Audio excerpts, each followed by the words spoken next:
Din Samsudin ini saya kira semua orang tahu ya, bahwa beliau ini adalah mantan ketua daripada PP Muhammadiyah yang memang sepanjang sejarah pemerintahan Pak Jokowi, orang ini berlawanan terus, ikut memberikan legitimasi adanya aksi 212 yang begitu heroik di masanya, yang juga agendanya kala itu untuk memakzulkan Pak Jokowi sebenarnya, tetapi gagal total.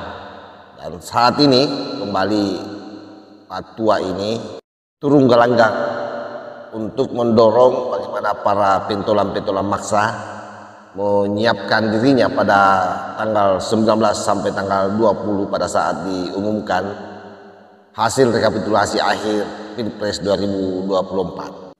Tiada hari tanpa aksi, anggaplah sebagai latihan atau sebagai prakondisi.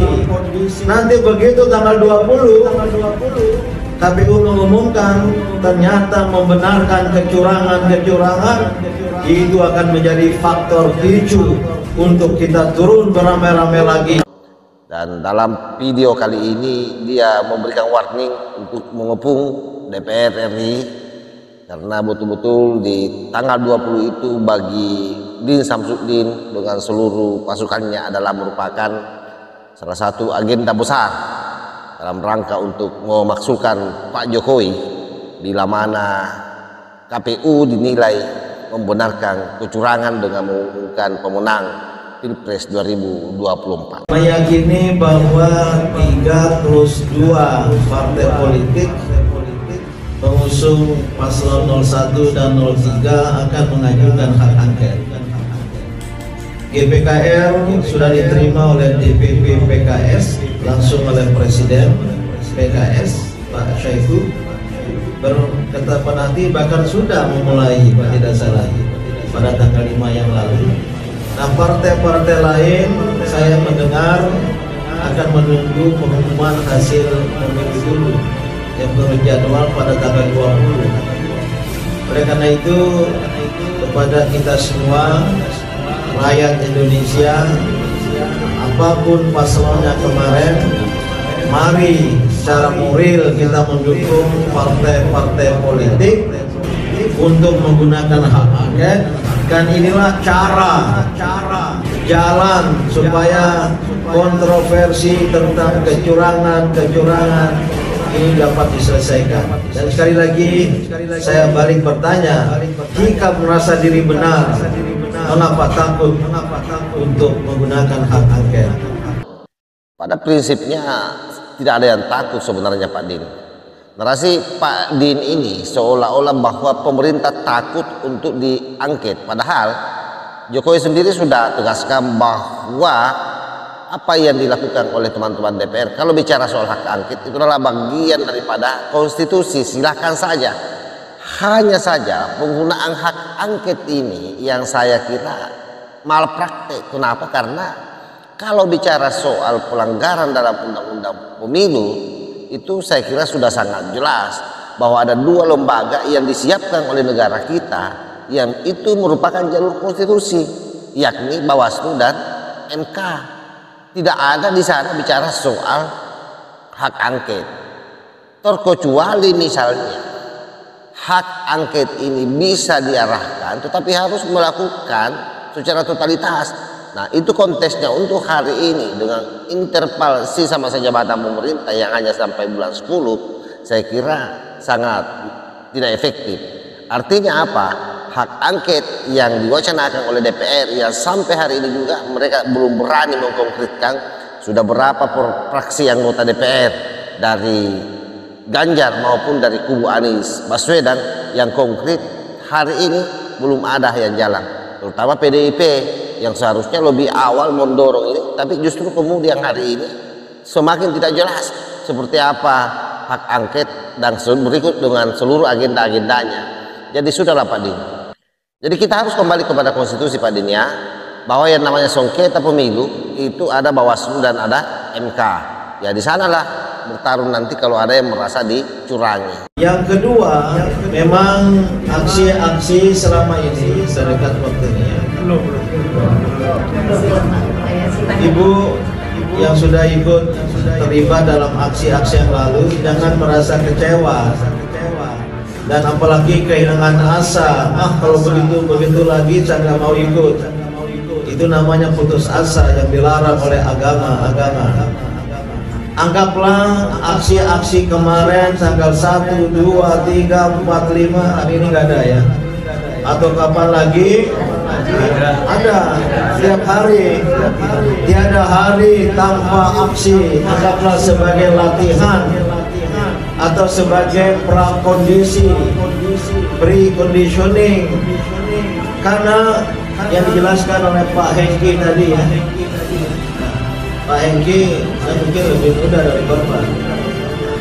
Hanya saya sudah pindah dari dunia hitam ke dunia putih. Karena saya tidak ikut 78, saya masih mahasiswa baru saat itu. Anggaplah itu sebagai pre-kondisi, dan tahun 66, 78, 98 itu tidak simsalabim. Tidak langsung aksi langsung jadi, prakondisinya panjang. 98 saya mengalami. 98 saya mengalami, sudah dosen muda waktu itu. Tiap hari ada demo-demo di depan kampus, bakar-bakar ban, dan anehnya nggak ada polisi yang melarang, nggak ada tentara yang melarang. Baru tahu belakangan, rupanya ikut didukung oleh tentara dan oleh polisi, baik oleh Polda maupun oleh Mabes Polri. Berbeda dengan sekarang. Sepertinya Pak Din ini lupa ya, kalau 98 itu memang Pak Harto sudah tidak disuka oleh mayoritas rakyat Indonesia. Rakyat Indonesia waktu itu memang sudah sangat muak. Beda dengan situasi Pak Jokowi hari ini. Faktanya bahwa di atas 80% masyarakat Indonesia itu menyukai, menyayangi, puas dengan keberadaannya Pak Jokowi sebagai presiden. Jadi apa yang Pak Din sampaikan ini ketika mau menyandingkan aksi 98, kemudian aksi hari ini yang digaungkan oleh mereka para pentolan-pentolan pembenci Pak Jokowi, itu saya kira sangat tidak apple to apple. Kenapa? Karena ada situasi yang berbeda. Hari ini dominan karena politiknya. Anda semua yang tidak terakomodir di dalam kepentingan kekuasaan, di dalam panggung-panggung politik, ini yang kemudian menjadikan alasan ini untuk menumbangkan Pak Jokowi, lalu mencoba menyeret rakyat untuk masuk ikut membantu mereka. Jadi kasihan Pak Din ini, harusnya kalau sudah tua seperti ini lebih banyak beribadah, lebih banyak berbuat baik ketimbang turun ke jalanan ngompori masyarakat untuk hal-hal yang tidak jelas seperti ini. Yang saya bayangkan itu bagaimana keluarganya Pak Din Samsudin ini, ada ndak yang diskusi sama beliau, memberikan saran kepada beliau, ya sudahlah istirahat saja, menikmati hidup, lebih mendekatkan diri kepada Allah Subhanahu wa Ta'ala. Harusnya saran-saran seperti itu oleh pihak keluarganya yang harus disampaikan ke Pak Din agar tidak tersesat seperti ini. Kan kasihan sebenarnya, apalagi ini bulan Ramadan. Jadi tidak harus langsung. Bahkan untuk tanggal 19 Maret nanti yang akan melibatkan banyak unsur, banyak simpul, termasuk GPKR, Gerakan Penegak Kedaulatan Rakyat. Kita ingin bersama-sama karena memang harus dalam kolaborasi. Itu tidak harus menjadi puncak. Tidak harus menjadi puncak. Sengaja kita lakukan sebelum KPU mengumumkan hasil pemilu Pilpres tanggal 20, sehari sebelumnya. Nanti begitu tanggal 20 KPU mengumumkan ternyata membenarkan kecurangan, itu akan menjadi faktor picu untuk kita turun beramai-ramai lagi. Seluruh rakyat dan uang ibu kota akan bergabung. Apalagi saya dengar berita yang patut layak dipercaya. Ada rakyat merdeka, ada apa lagi nih? seorang petinggi sebuah partai politik, kalau KPU mengumumkan hasil pemilu dan membenarkan pemilu yang curang, beliau akan memerintahkan pemakzulan, impeachment. Wah, kita perlu takut lagi. Wah, saya kira orang tua ini memang makin luar biasa ya. Bayangkan kalau ikut-ikutan memframing pemakzulan Pak Jokowi, ya boleh jadi itu hanya wacana saja dari partai politik yang dia maksudkan di dalam narasinya tadi itu. Karena tuh buktinya sampai hari ini juga partai-partai yang bicara soal hak angket, untuk bicara soal agenda pemakzulan, itu semua hari ini semakin tidak jelas saja. Ya, saya mau bilang bahwa hampir seluruh orang yang bicara soal hak angket, terutama mereka-mereka dari kelompok partai politik, sesungguhnya ini hanya bargaining saja bagaimana supaya dia mendapatkan kue-kue kekuasaan pada saat Pak Prabowo nanti menjadi presiden. Yakini semua yang dilakukan ini hanya upaya bagaimana supaya memanas-manasi situasi, sehingga kemudian banyak rakyat yang ikut terlibat masuk di dalam demonstrasi yang mereka akan gaungkan. Tapi yakinlah bahwa apapun yang dilakukan oleh mereka tidak akan mungkin bisa terwujud, apalagi kalau bicara soal bagaimana mau memaksulkan Pak Jokowi. Jadi tak apa ibu yang T19 itu ya ngobrol-ngobrol sama polisi, apalagi kalau ada anaknya. Tapi kita sudah usahakan, surat sudah jalan. Pada tanggal 19 itu kita minta ke belum nginap izin sama suami dulu. Mau nginap di DPR, suaminya tinggal di rumah. Minta ketua MPR RI Bapak Bambang Susatyo, ketua DPR RI Ibu Puan Maharani, ketua DPD RI Bapak Lanyala untuk keluar dan menyambut dan menerima pernyataan bersama kita, dan kita minta berorasi singkat.